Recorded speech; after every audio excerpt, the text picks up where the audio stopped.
घोटकी में live stock खाते पारां बोर्ड मुतासरन लाइ कादरपुर शैंक बंद ते वेटनरी कैंप क़ाइम कई वई आहे।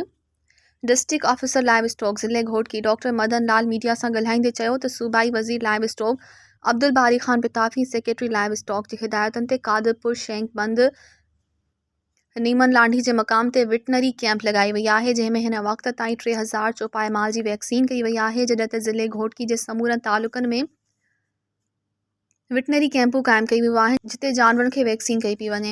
हिन वधीक ॿुधायो त कचे जे मुख़्तलिफ़ ॻोठनि ऐं ॿोॾि जे पाणी में फाथल जानवरनि खे तिबी कैंप में आंदो पियो वञे, जिते रिढनि बकरियुनि ऐं गउनि जो मुफ़्त इलाज कयो पियो वञे।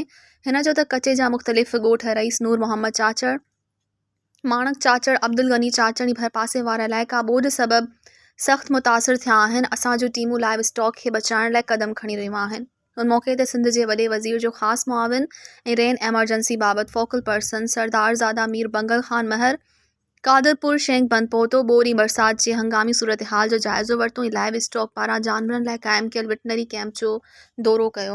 मज़ीद ख़बरनि ऐं तफ़सीलात लाइ विज़िट कयो असांजी वेबसाइट www.awamiNewsHD.com ऐं ॾिसंदा रहो अवामी न्यूज़ HD।